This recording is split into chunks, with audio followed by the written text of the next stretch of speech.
पक्ष में आप चाचा, हम चाहते हैं कि आपका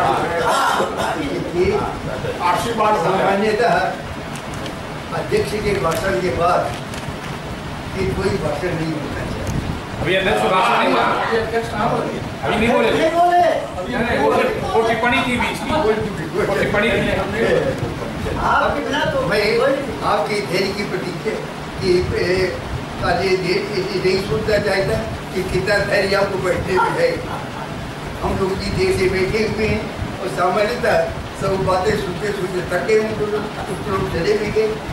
यहाँ तक कि माइक थक गया, माइक ने अपना काम करना बंद कर दिया।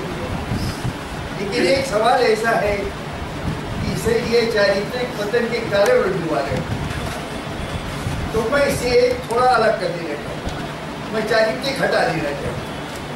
अब पतन देकर है और इसके दो भाग है, कारण और निवारण। तो मैं वकील हूँ, मुझे वकील को केवल एक आदमी एक पार्टी की ब्रीफ लेने का अधिकार है। तो इसके दो भाग हैं, एक है पतन और उसका कारण और इसका फिर निवारण। तो मैं सिर्फ कारण ही बता दे, निवारण नहीं बता सकता, क्योंकि मेरा क्लाइंट यही सजेस्ट कर दिया।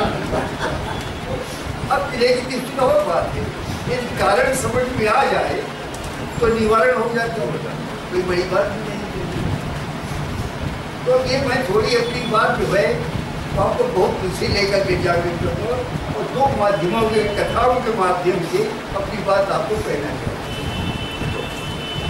बात ऐसी है कि एक मरतबे ये युवा से पतन का कारण कहाँ से हुआ। हमारे इस युग का नाम है कलयुग। कलयुग का मतलब क्या हुआ? कल का मतलब मशीन, मशीनी युग है ये। मशीन युग की विशेषता क्या है?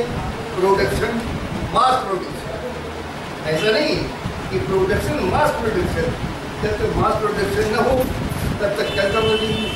कानपुर में बहुत मिल थे, बंद हो गए, लोग बेकारी बढ़े। तो मास प्रोडक्शन जब होता है तो मास प्रोडक्शन हो गया। अब इसके बाद क्या होगा? उसकी बिक्री होनी चाहिए। यदि बिक्री नहीं होगी तो मास प्रोडक्शन नहीं होगा। तो दोबारा लोग जो कह रहे हैं कि मंदी की समस्या है। मंदी की समस्या तो होती है। मंदी की समस्या है कि जब मार्केट पे खरीदार कम क्यों है? कुछ बात लुटर नहीं है। तो ये सामों पर बन गया। तो इस वजह कारण क्या बना? कारण बना कि ये प्रोडक्शन, हाई प्रोडक्शन। उसके और दो कारण क्या पैदा हुए? आज तक बहुत चीज़ें चल रही, खास कर क्या use and throw. Use and throw एक लाइफ का ये पड़ गया है। और एक दूसरा क्या है? I want more. हर जगह होता ये था कि जैसे क्रिकेट खेल रहे हैं और मेडल ले आए साथ, तो फिर यहाँ लोग चिल्लाने लगे वी वांट मोर, और मेडल ले आओ। तो मोर की मतलब इसमें क्या हुआ कि हर आदमी चाहता है मोर। कोई आदमी ऐसा नहीं है, हम सब ने से करने के लिए जो आज अपनी स्थिति से संतुष्ट है। जिसके पास एक है वो दो चाहता है और दो चार चाहता है, तो मोर सब चाहिए। तो जब मोर से अधिक चाहते थे तो चीज़ों का बिगड़ना चाहिए। लेकिन अभी शुरुआत कहाँ से हो गई? शुरुआत ऐसी हुई, जो कलयुग की बात है। तो एक मरतबे जब महाराज को परीक्षित को ये दसने के लिए जा रहा था, तो कथा है ये। तो जब जा रहा था तो उन्होंने धनवंतर ने कहा ये तो बहुत बुरा होगा। क्यों बुरा होगा? बुरा इसलिए होगा कि महाराज ने कहे कि अब ईमानदार आदमी है इसे करने के लिए, और ये चले गए दस लिया तो आया समाज में अगर सब चाहिए तो वो चल दिए कि हम जा करके जाएंगे परीक्षित को कि तक्षक काटेगा तो हम उसकी दवा देंगे। तक्षक को जब मालूम हुआ तो उसने कहा ये बड़ा बुरा हो जाएगा। ये जिन्होंने के परीक्षित बच गए तो युद्ध का परिवर्तन नहीं हो पाएगा। तो क्या हुआ? तो तक्षक वहाँ से चल गया। एक ब्राह्मण वेश बना के तक्षक चला। ब्राह्मण वेश में तक्षक चला तो एक रास्ते में आ गए। तो पहले ब्राह्मण वेश में क्या था? ब्राह्मणों के लिए माना जाता था कि सदाचारी है, झूठ नहीं बोलेंगे, सच बोलेंगे। और यही रूप हनुमान जी ने रखा था। जब रामचंद्र जी से मिले तो बिल्कुल रूप रखा, तो वही रूप रख करके आप सुनते तक्षक आ गया। तो उन्होंने प्रणाम किया। बोले महाराज आप कहाँ जा रहे हैं? तो बोले मैं जा रहा हूँ, मैंने सुना है कि तक्षक जाके लाके काटेगा उनको। तो मैं बता बोले महाराज जानते हैं कि तक्षक कितना विषर है? बोले ज़्यादा तो मैं नहीं जानता, लेकिन इतना जानता हूँ कि मैं तक्षक को भी निर्वश कर सकता। तो जब तक्षक ने सुना तो उसने अपना रूप धारण कर लिया और उसे फुफकार लगाई।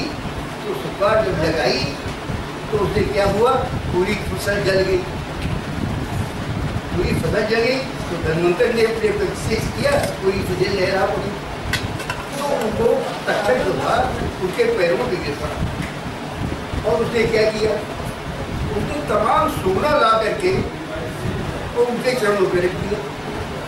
अब यहाँ पर पंडित तक्षक जो धन्वंतर थे, उनकी नीयत में ऐसा आया कि चलो हमें इतना सोना मिल रहा है तो ले करके हम क्यों चले, तक वो चले गए। अब ये बात क्या हुई, तो कैसे कलयुग का वास कहाँ है? कलयुग वास सोने में है। सोना मतलब क्या हुआ, वसुधा हुई, संपत्ति हुई। आज सबके साथ वही संपत्ति बनी करने के लिए है ना, तो सोने ही की चीज बात करने के लिए। और ये ऐसा है कि सोना एक ऐसी चीज है कि चाहे जिसके पास जितना हो उसे कहीं संतोष होता नहीं सोना। तो आज के युग की बड़ी विशेषता क्या है कि हमारा जो तुम्हारे पास हम ले रही इससे आप ले लेने के, तो एक ये तो कारण बची है। दूसरी स्थिति क्या बनी, एक आदमी ने पूछा, मैं संक्षेप में कह रहा हूँ ताकि आप ले ले। एक आदमी ने पूछा, बोले भाई रुपया पैदा कैसे किया जाता है, खर्च कैसे होता है? बोले खर्च ऐसे होता है जैसे पैदा होता है। बोले ये क्या बात हुई?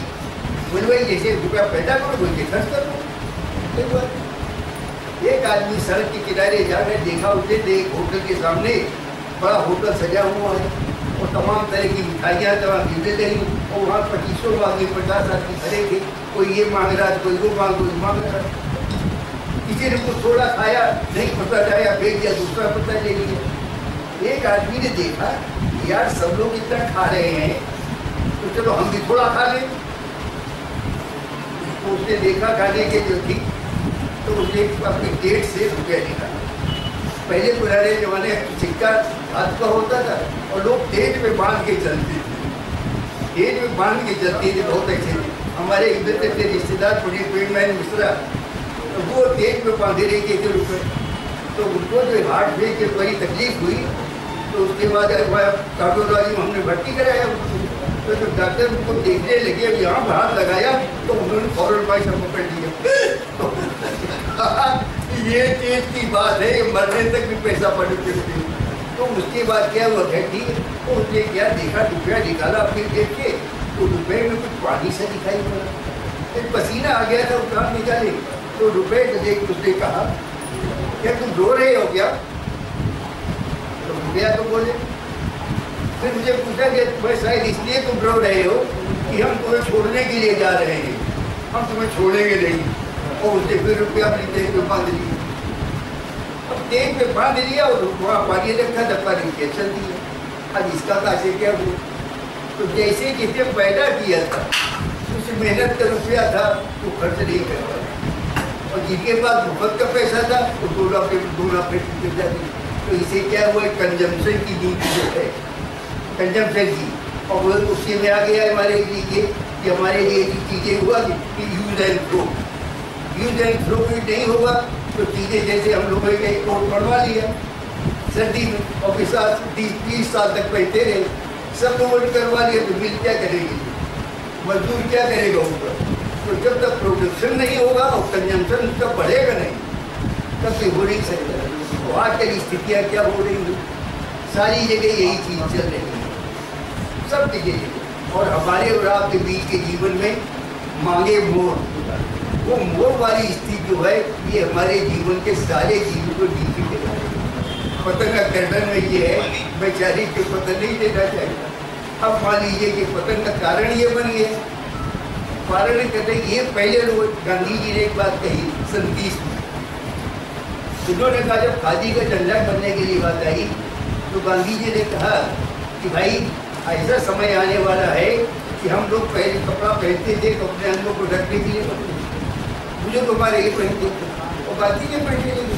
लेकिन अब आने वाला समय है जब कांच के बर्तन बचेंगे, पर्दे उसके लगेगा। आज आप सब देखिए सारी चीज़ें जो गांधी जी ने कहीं शुरू की, तो मूल हमारा ये है कि हमारी आवश्यकताएँ बढ़ी है और हमारा पतन का कारण वही ये पतन का कारण हमारी अपनी आवश्यकताएँ हैं। और जितनी आवश्यकताएँ हमारी बढ़ती चली जाएंगी वो हाय हाय हमको दिमाग में पड़ता जाएगा। अब इन दो बातें के मैं प्रवीण जी के बाद भी कहना चाहता हूँ। प्रवीण जी कैसे पत्रकार थे ये आप सब लोगों ने बहुत देखा। एक हमारे छोटे पत्रकार थे, हमारे छोटा अखबार था छोटा दैनिक गणेश, उसमें हमारी सती थी। सन 46 से हमारा उनका परिचय, जब कानपुर में स्वतंत्र वीर भारत अखबार बड़ी तेजी से निकल रहा था तब तो हमारे स्वतंत्र भारत को संपादक हुए जैसे दीक्षित, वो लोग आते थे, मैं मुक्ति भवन में रहता था तो हमारे साथ रहने लगे।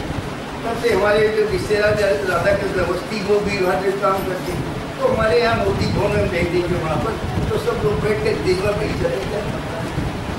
उस हिसाब से देख करके प्रवीण जी हमारे आते थे। अब प्रवीण जी का ऐसा हुआ, हम तो प्रवीण जी दो आदमी बैठे भी देखते थे। यही में जापानी पत्रकार तो शायद ओके डोकी ऐसा कुछ नाम था उनका, हमारे पास आए वो तो बड़े से बड़े विद्यार्थी का नाम सुन के साहिब की भी आए थे। वो आए तो हम लोग बड़े पढ़े और ये लगा कि साहब इनसे अंग्रेजी बोलना शुरू कर दिया। तो जब अंग्रेजी बोलोगे तो वो बिल्कुल शुद्ध हिंदी में बोलने लगे। वो जापानी जो थे वो शुद्ध हिंदी में बोलने लगे। अब फिर प्रवीण जी से जब बात की तो प्रवीण जी ने जापान के कितने ही पत्रकारों का खुलासा किया और नाम से तो मुझे ये समझ में आया कि प्रवीण जी की स्थिति ऐसी थी कि जितने को जापान की पत्रकारिता भी थी उसको भी जाता और कन्हैयालाल नंदन एक बड़े संपादक थे दिल्ली के, तो वो हमसे मिले यहाँ भारत देश से गए। तो उन्होंने कहा कि प्रवीण जी को आप दिल्ली भेज दीजिए, हम यहाँ पत्रकार घूमते हो रहे। बोले ना आप मुझे से दिल्ली नहीं जा रहे हैं, प्रवीण जी आप मुझे दिल्ली नहीं जा पा रहे हैं। अच्छा प्रवीण जी ऐसे पत्रकार थे कि बिकाऊ नहीं थे, बिकाऊ नहीं थे, वो अपनी इच्छा काम करने वाले दूसरे थे। तो इसलिए किसी के साथ ऐसी चीजें करके काम नहीं कर सकते। और उनको जैसा ही लोगों ने बताया कि आप संगीत की रिपोर्टिंग हो, चाहे आप परिचय हो, चाहे स्पोर्ट्स की हो, प्रवीण जी वहाँ चले फिर बाकायदे काम करने की ऐसे प्रवीण जी। अब मैं आज के विशेष सचिव श्री शरद पाटिल पर मेरा ऐसा कोई परिचय नहीं विशेष। हालांकि ये बाबा जो थे वो मेरे भांजे उठते थे और इनके बाप हमारे को बाबा कहते थे, लेकिन इनसे मेरा परिचय नहीं रहा। ये बड़े भाग्यशाली आदमी हैं, इन्होंने बड़ा अच्छा पत्रकार किया। इनके पुत्र हैं, एक तो इंजीनियर है और दूसरा IAS बन गया पहले ही अटेम्प्ट। तो इस तरह से पहुँच गया थे, भाग्यशाली भी है। और अभी अखबार में देखा करिए अभी गणेश में प्रताप का 7 बना 17 तो इसमें आज के हमारे सम्मानित अतिथि ने प्रताप की बड़ी आप सब स्वस्थ पत्रिकाएँ से लेकर के प्रकाशित किया अमर उजाला में। इसके साथ इनका उस समय में सम्मान तो मैं उनको बधाई देता हूँ और शुभकामनाएं। और ये बात मैं कहता हूँ जब इसमें साहित्यिक पत्रक और जरूरत क्या है, एक बार और एक नाम खूब तेजी से चल रहा है, महाबली। महाबली पहले हनुमान जी के लिए इस्तेमाल होता है, अब महाबली देखिए आपने जब बार देखा होगा टीवी देखा होगा तो बिहार में ऐसे महाबली बने हैं कि जो मंत्री बना रहे हैं। बिहार के ऐसे महाबली हैं जो मंत्री अपॉइंट कर रहे हैं। और कहाँ पे उत्तर प्रदेश की बिहार को देखिए, उत्तर प्रदेश के एक महाबली पंजाब की जेल में बंद थे, तो गेस्ट हाउस में रहते थे परिवार सहित, तो जेल में थे और सरकार के साथ एक देखिए। तो हमें आज तक भूलने की जरूरत नहीं है, मत खोजिए कहाँ पता कि क्या कारण और क्या निवारण है। सवेरे चाहे आप दिल्ली चले जाइए, चाहे बिहार चले जाइए, चाहे कहीं चले जाइए, आपको कहीं मिल जाएगा। अब ये रहा कि भाई एक वकील के नाते हम दूसरी बात निवारण की बात नहीं कह सकते। अच्छा और बात ये मैं दोनों से मुक्त हूँ। इसका पतंग से भी मुक्त हूँ। क्यों? कि मेरी क्या तेरी उम्र ही खत्म हो गई है पतंग का सवाल कर रही है और निवारण में कर नहीं सकता, कोई शक्ति नहीं। तो मैं इसी चर्चा से बिल्कुल अलग हूँ। जितना मैं पतंग का साक्षी हूँ उन्हें निवारण के काम कर सकता हूँ। लेकिन इन शब्दों के साथ मैं आज के लिए ये जरूर है कि मैं आज के जो पुरुषोत्तम जी हैं उनके पीछे भी एक बात कह रहे हैं। पुरुषोत्तम जी कुछ प्रेमी जी को छोड़ दो, तो पुरुषोत्तम में एक संदेशा हम सब लोगों को दे रहे हैं। क्या दे रहे हैं? कि हम अपने बाप की इज्जत कैसे करें। हम लोगों बहुत कम ऐसे लोग होंगे जिनको अपने बाप के मरने की तिथि याद हो। दूसरों की बाप की जयंती में तो हम चले जाएंगे, लेकिन अपने बाप की जयंती से वो पितर पक्ष के कहीं मनाएंगे नहीं। और दूसरे वाला सब पितर पक्ष नहीं मनाते, पितर पक्ष वो लोग नहीं मनाते। तो यदा अपने बाप की वही चिंता नहीं, दूसरे का आप चले गए तुम वहाँ पूछे वहाँ देख लिया तो बोले तो ये एक संदेश दे रहे हैं। प्रवीण जी क्या थे, कैसे थे, छोड़ दिए, लेकिन ये संदेश दे रहे हैं कि चाहे मरे हमारे पिता तो हमारे पिता, हम उनके निर्मित हैं। जैसा हमारा ये स्मरण है कि हम उनकी स्मरण तरीका संवाद के अनुसार। तो इस प्रकार से हम बिल्कुल धन्यवाद देते हैं प्रतिवर्ष। और सब आप लोग यहाँ बैठे हुए हैं, आपके धैर्य को धन्यवाद देते हैं। 2-2.5 घंटे से आप चले जा रहे हैं, समझे। और मैंने सोचा था कि मैं कोई जरूरत नहीं बोलने की, क्योंकि वह देसी भाषण इसका हो चुका था। नहीं आपको बता दूं, आप ये ना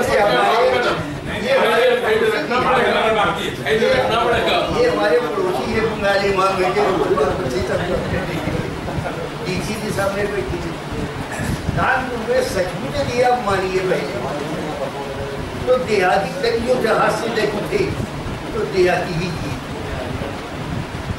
देहाती जो रवै काका की नकल की, काका आकर्षी ने भी, लेकिन दो ही आदमी थे, काका देहाती जी।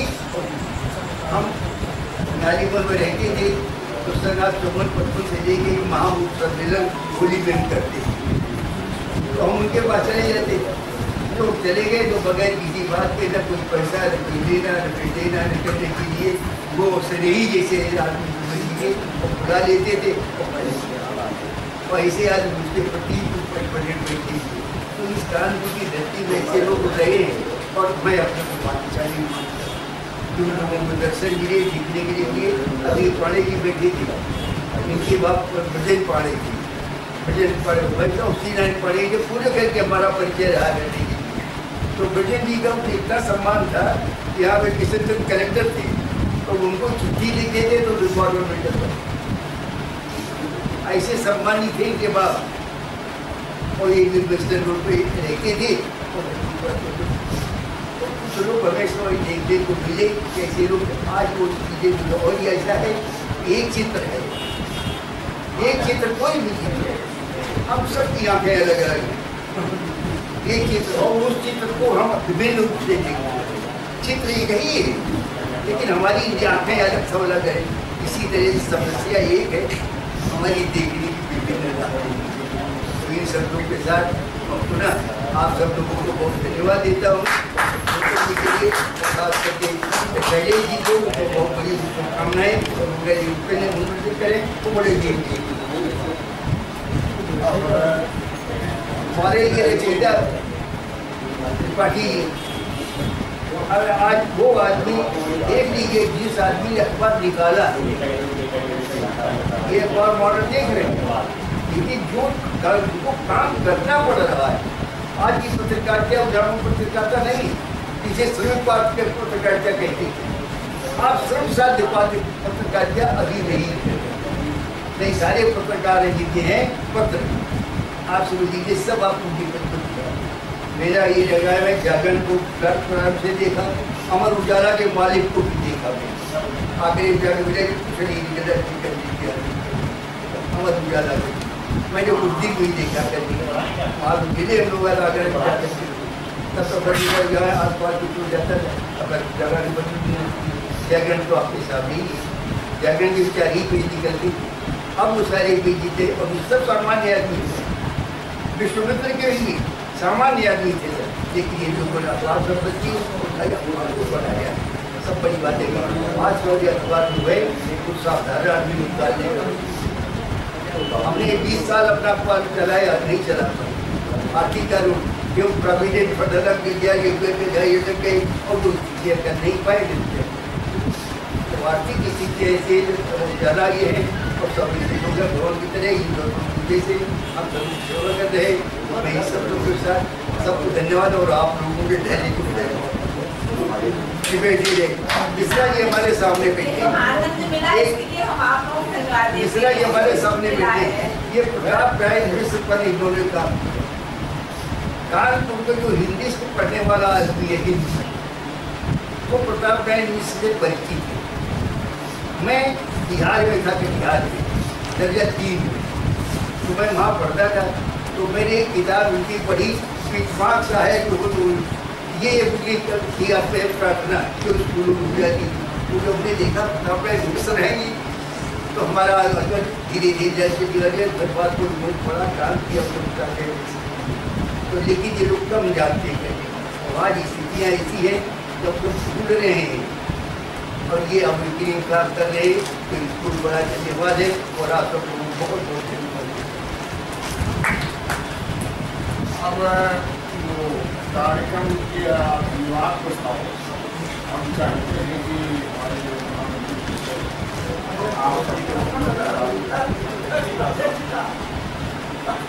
हम तो आप वही को अध्यक्ष बैठे अब जो है ये थोड़ा हमसे पूरी हो गई वास्तव में, ये पूरी ऐसी चर्चा होगा तो हम ये ऐसे भी बोले कि पहले बहुत ये गणेश जी कॉलेज थी सिल्वर जुबली में, ये कॉलेज और उसमें बड़े बड़े आप समझ लीजिए देखा गुप्त जी भी थे, सियाराम चंद्र गुप्त जी भी थे, सब लोग भी आए मंच पर। मत तो माखंगा चतुर्वेदी, मेरा परिचय माखंगा चतुर्वेदी था, तो उसकी वजह से उसको मंच पर स्थान बैठते मैं था काल में भरवा के जब सब लोग बोल चुके अमरनाथ जा प्रेसिडेंट, तो अमरनाथ झा ने क्या किया, अमरनाथ ने खड़े हुए और उन्होंने कहा कि मैं अध्यक्ष का भाषण सबके बात को सुनना चाहिए, लेकिन